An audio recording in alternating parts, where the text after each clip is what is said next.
Hey everyone. I know this is vastly different from what I usually upload, but I figured if I'm going to continue to upload semi-regularly, you guys might as well know who I am and how I got here. I guess to start off, we can list some fun facts about me. My name is JJ. I'm 20 years old. I'm the oldest of 4 siblings. Me, my younger brother, my little sister, and my youngest brother. My favorite color is blue, and I love music. Okay, let's get into how I got to where I am today. Just a heads up, this is kinda broad because if I get into too many details, YouTube might just take down the video altogether, so kinda bear with me. I'll go into more detail in the future, but for right now, we'll keep it broad.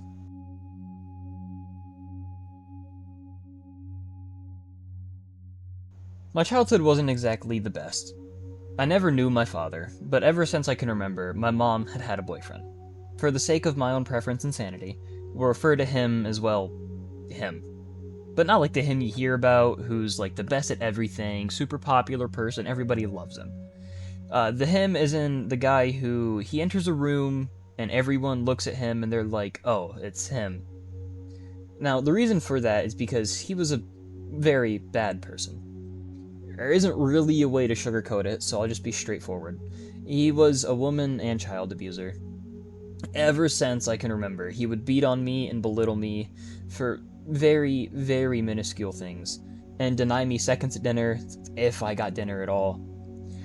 I remember there not being a day I wasn't grounded or bound to my bedroom. I wasn't allowed to hang out with friends outside of school. I wasn't allowed to talk to anyone outside of school. It was bad. Speaking of school, I changed schools constantly. We would always move from town to town. I would spend a year and a half at a school and then move to another one. He would always tell people it was for work, and admittedly, for one of the schools, it was. But for the others, we had moved because eventually staffs at the schools would notice me being unusually jumpy and flinchy and, scared. And they would question me about it. And I usually denied things happening, but one day I realized I didn't want to keep getting hurt as often as I was. So I would explain to the staff and the teachers what was happening at home. And Child Protective Services would be called. And then we would move to a different county outside of that Child Protective Services jurisdiction. This happened for 9 years. 9 years of constant psychological and physical abuse. 9 years of trying to get out of hell and also be there for my little brother and sister, which were his children. But still, I fought and I fought and I fought until one day I finally got out.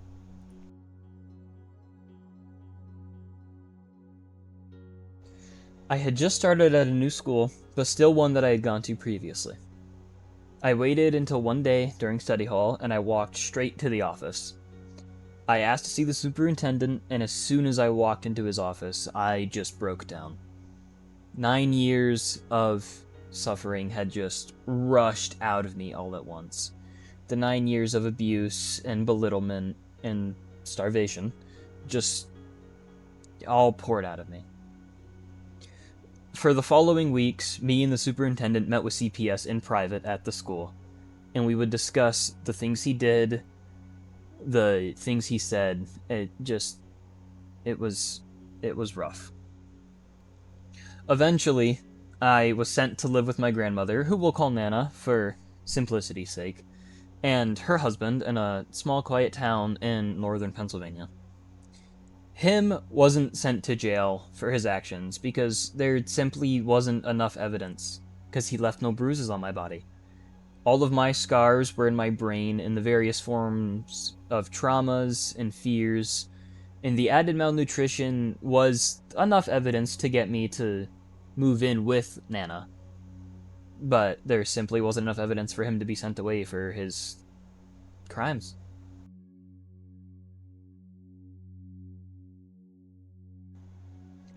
Shortly after I moved in with Nana and her husband, I went to the doctor because I hadn't gone in a few years at this point. So I was behind on my shots, I was behind on just exams in general, and it was bad. After my exam, the doctor had handed Nana various papers and charts, and to quickly summarize what they had said, I had major malnutrition.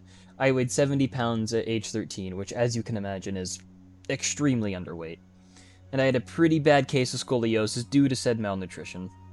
My bones didn't develop properly because of malnutrition. I didn't have enough nutrients in my bones, so my spine curvature just went everywhere. And I had almost no muscle at all. No muscle mass, rather, and just a plethora of other issues. Him was eventually sent to prison, but not for child abuse. He was sent away for something debatably far, far worse. You see, after I moved in with Nana, Him wasn't allowed to live with my mother, due to a restraining order she had against him, rightfully so. So he lived with his girlfriend, who was also kinda my mom's girlfriend at the same time, because they had a weird, love triangle thing a few months prior. Anyway, Him's girlfriend and her daughter were staying in a nearby hotel with him. I don't know the exact details, nor would I like to, in all honesty, but long story short, Him and allegedly Him's girlfriend had molested her underage daughter. And that is what ultimately got him sent to prison. Now, during the court case against him, the abuse against me did come up a few times, but my mother denied it all. I'm still not sure why she denied it. I haven't asked why because I honestly don't think she knew either. Now, living with Nana was like a dream come true. I was super hesitant at first because the last time I saw Nana was at her wedding 5 years prior, which we weren't there for long because Him was there and nobody liked him, but it was my mom's mother's wedding, so we still went. But anyway, Nana was very patient with me as I adjusted to living a semi-normal life. She made sure I was always fed and cared for, and tried her very best to give me everything I needed. And I can't thank her enough for that. She is definitely the biggest contributor to me being healthy now. Eventually, I started school again in that small, quiet town.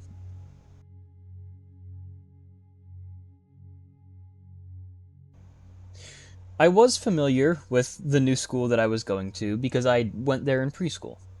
But at the same time, it was just all so unfamiliar. Everyone that I knew in preschool was now grown up, a bunch of the staff had changed, the playground was different, but it was a welcome change. Now, my first year, I didn't really try at all, because I simply didn't see a point.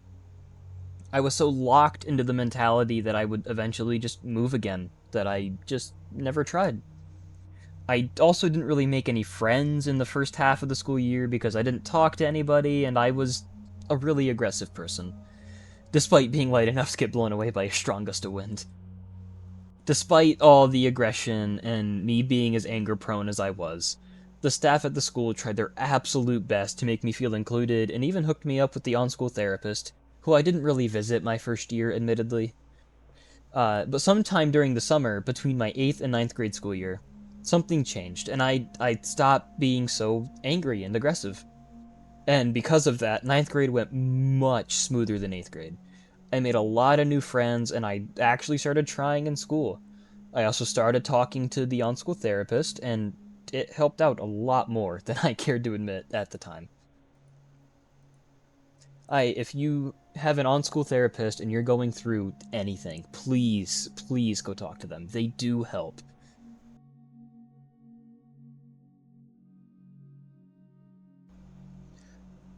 My sophomore year of high school, my classmates convinced me to try basketball, and despite being very, very bad at it, I loved it. It was a distraction from everything that had happened in the past, and the rush of just running on that court, I loved it. One of my friends, who you guys know as Bub, also convinced me to go to Votech, which was kind of like a trade school thing that I could do while in high school, where after 3 years of going, I could graduate high school and go straight into the workforce with some hands-on experience. My grades had improved hugely, and things were looking fantastic. For the first time in my life, I had actually felt joy. And then the pandemic hit. Classes went virtual, and because of that, my joy slowly started to fade away once more. My grades started to slowly decline because I had no motivation to work. I couldn't see my friends at school, I had no social life, so my grades just started to drop. And on top of that, I had found out that him had been released from prison, and I started to worry that maybe he wanted revenge for going to jail and he was going to try to hurt me, or that my mother would get back with him, or he would try to hurt my grandmother. It was a whole lot of paranoia. All of that kind of started to weigh on me super, super heavily. But luckily, the friends that I made, they all helped me get through it, even if some of them don't realize it at the time, or don't realize it anymore even. Basketball helped out a lot too. Like I said previously, all the running and just messing around with my friends distracted me from thinking about him being released and the past, and it was a welcome distraction. One day during the summer between my 10th and 11th grade year, I woke up to Nana yelling my name. And so I jumped out of bed and I ran straight to her bedroom to see what was wrong. When I got to her bedroom, I saw her laying on the floor, half motionless. Her husband wasn't in the house because him and Nana had had a pretty bad fight the previous night, so he went to stay with a friend for a few days. When I saw Nana laying there, barely moving and yelling my name, I panicked because I didn't know what to do. I didn't know what was going on, I didn't know why it was happening, I didn't know if somebody broke in and did this, and I was in so much shock that I didn't even think to call 911. Until Nana eventually gathered the strength to tell me to do so. So eventually the ambulance came, and Nana was life-flighted to a hospital in Buffalo, New York. While she was in the hospital, people in town would constantly check up on me to make sure I was doing alright. Everyone loved Nana, so they were all there to make sure that her grandson was okay and that he didn't need anything. And when I visited Nana for the first time at the hospital, I found out that the reason she was on the floor barely moving wasn't because somebody had broken in, wasn't because she did anything wrong. It was because she had a stroke, and it left the whole left side of her body paralyzed. Her leg, her arm, her mouth, everything was just paralyzed. We were told that it would be very, very difficult to get movement back in her body, though admittedly not impossible. And close to the end of that summer, Nana was discharged from the hospital and finally came back home. And by the time she came home, she had already gained movement back in her leg, but not so much in her arm. And she still doesn't have that much movement in her arm today, but she is slowly improving.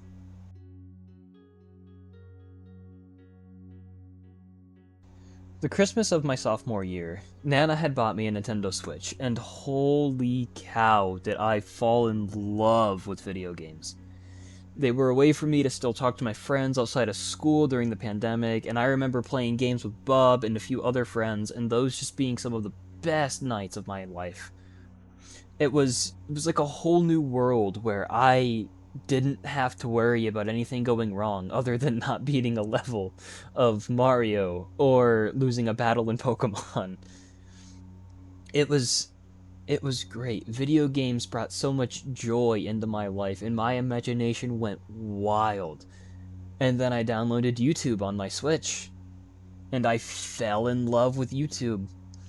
And watching all these YouTubers play with their friends and laugh, and it brought joy to me, and those YouTubers like Smitty and Markiplier and Jacksepticeye, they all also helped me get through tough times, even if they don't know it.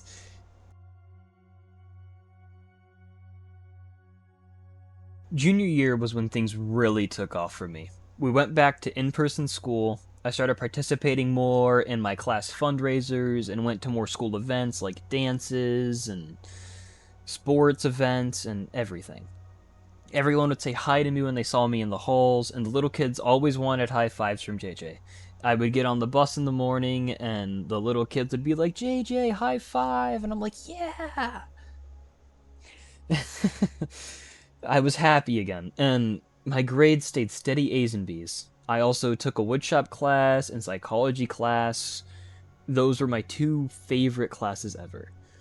And I had to take those classes because Nana's husband took the truck and left.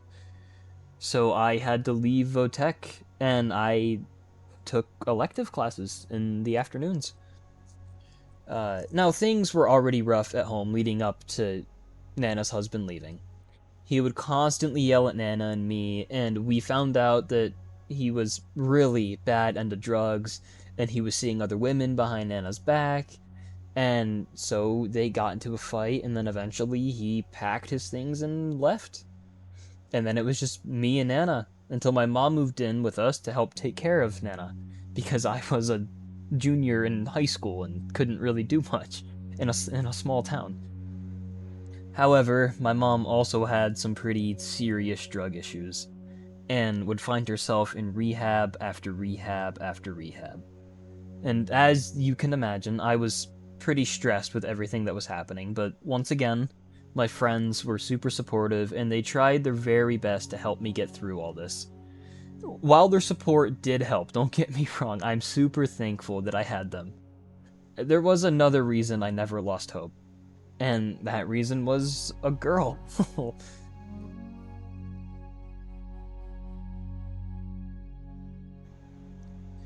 My junior year, we got a brand new student. Her parents had just moved to Pennsylvania and were the owners of a local bed and breakfast in the small town right next to ours. She was a grade below me, but was still in most of my classes because she was just the smartest person ever. I took it upon myself to show her around the school and introduce her to some of my female friends, that way she had more friends than just me. Eventually, I started helping out her parents at the bed and breakfast whenever they would put on a big dinner and needed an extra set of hands doing dishes. And the more I talked to her and the more I hung out with her, the more and more I realized that I had started to catch feelings for her. And eventually, I gathered up the courage and I asked her to homecoming. And to my surprise, she said yes. I'm pretty sure I screamed like a little girl when she said yes. My whole life, I had been ridiculed and called weird or awkward and been told I wasn't good enough for anybody. And now I was going to homecoming with just the smartest, kindest, prettiest person I'd ever laid eyes on. And homecoming was a blast. She did kinda have to teach me how to slow dance, but I think I got the hang of it after making a fool of myself during the first two songs. However, as with most good things that came into my life, the dream of asking her to be my girlfriend was very, very short-lived. I messed up big time. I believe we were walking around town getting ready to go trick-or-treating for Halloween. We were talking and walking, and we got on the topic of crushes and relationships somehow. And in that moment, I was terrified because I wanted to tell her how happy she made me and how much I liked her and just how much she meant to me. And my brain got the best of me and fear took over. The fear of not being good enough for her. So I told her that I couldn't see myself in a relationship. And she played it off like it didn't hurt, but I could feel the mood drop. I messed up big time, and I was so scared of messing it up further that I didn't even try to fix it. And we still remained pretty good friends throughout the rest of high school, and we still talk every now and again today. It took me a long time to convince myself that I couldn't fix my mistake and to move on. And to be honest, I still haven't completely moved on, but she's living her own life, she's happy, and honestly, that's all I can ask for.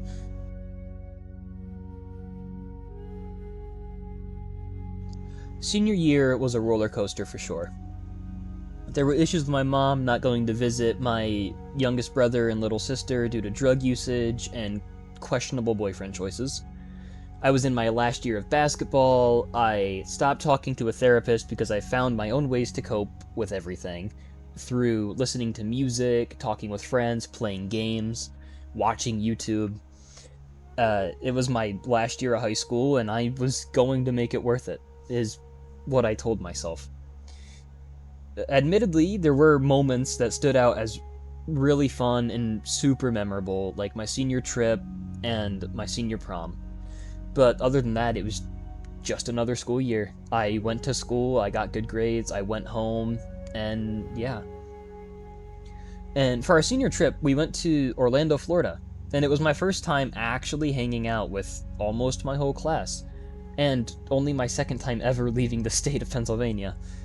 Now, I was always just kind of there when it came to my classmates, but during the senior trip, it felt like we all got closer, and then I wasn't just like a side character in their stories. Now, my senior prom, that was a surprise. I went to my prom fully expecting it to be just like any other prom I'd gone to. I was gonna go dance, I was gonna talk with my friends, watch the crowning, and then go home. No after parties for JJ. Imagine my surprise when I was the one to get crowned prom king. Now, I didn't expect it, I didn't want it even, but when my name was called king, I must admit, it felt really good. For the first time in my life, I had won something, and I felt like I meant something to the people who voted for me. And I wore a smile for the rest of my senior year after getting that crown. And in a flash, graduation came, and I remember standing on that stage and thinking, I don't want high school to end. High school were the happiest years of my life. The friends I made, the help I received, even the mistakes I made, they all made me a better person in one way or multiple ways. And I am so unfathomably and just forever thankful for every single person I met in high school.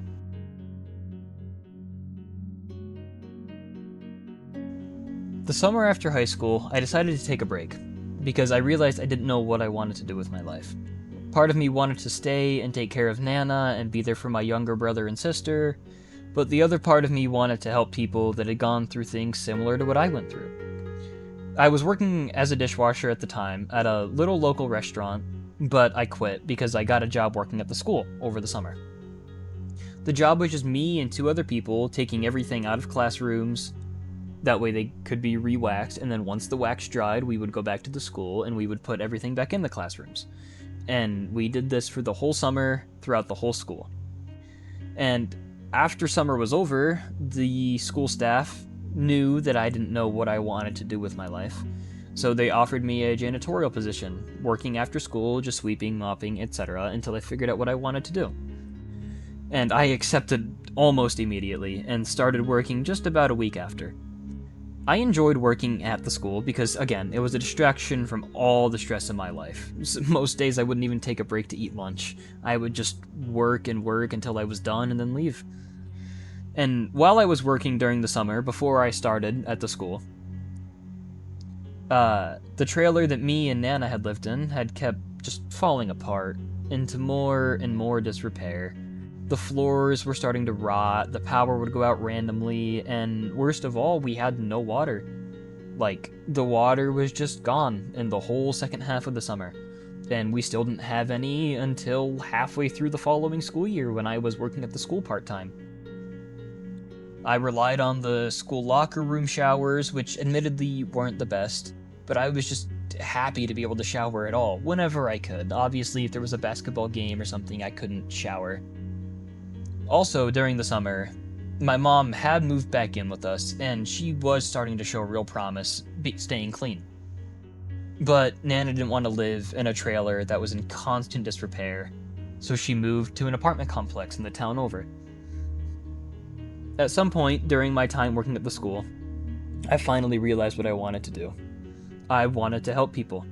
I figured the best way to help people was to become a therapist. So I applied to college, majoring in psychology.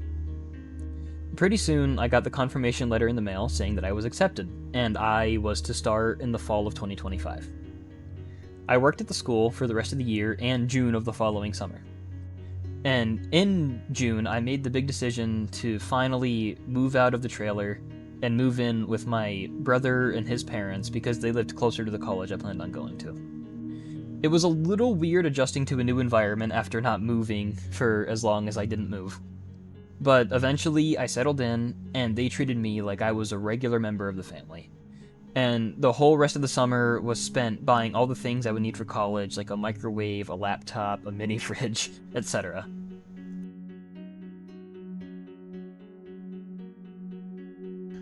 When the time came to actually move into college, I was more excited than nervous. College was essentially a fresh start.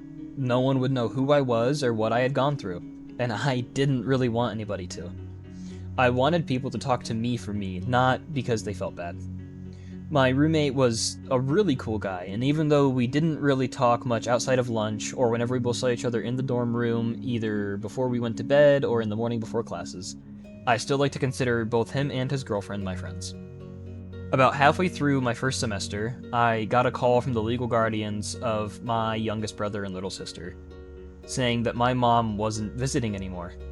Turns out that after I moved in with my brother and his parents, my mom had just left the trailer and eventually wound up somewhere. My mom told me that she wound up at the psych ward, while Nana told me that she was sent to rehab again. I was also informed that their father had stopped visiting them because he was with a new woman and had another kid on the way. When I heard this, I felt like I had a decision to make. Either keep going to college and hope my mom eventually figures out her drug problems and starts seeing her kids again, or leave college and take it upon myself to help guide the kids down the right path. It took until almost the end of the semester, but ultimately I decided to leave college and help raise the kids. The kids' guardians weren't pleased with the idea, but it was a decision that I had made and I wasn't going to go back.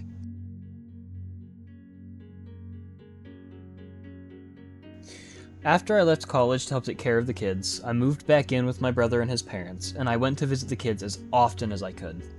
Eventually, my mom left whatever rehab or psych ward or whatever she was at, and got a job taking care of Nana again. She bought a car and started seeing the kids semi-regularly. I still wanted to help as many people as possible, but I felt at this point college was just out of the picture. So I hit record and just started recording me and my friends playing games, having a good time, and hoped it would eventually reach and bring some laughter to people on the internet. And to be honest, I love doing it. I love recording, I love playing with my friends, I love editing the videos, and just sharing me and my friends' laughter with the world. But I figured if I want you guys to stick with me and support me, you all deserve to know who I am and what I've gone through and how I got here. I want to make you guys like my content, and I want my content to be more enjoyable for you guys, so if any of you have any recommendations on what you want to see, whether it be just me and my friends having fun, or me playing games on my own, and anything in between, more stories like what I've gone through, whatever you guys want to see, just let me know. Anyways, yeah, that's my story. Summed up in about half an hour. I hope you guys enjoyed, and I hope you can't relate, but if you do, I hope it brings you some closure, and I'll see you all next time.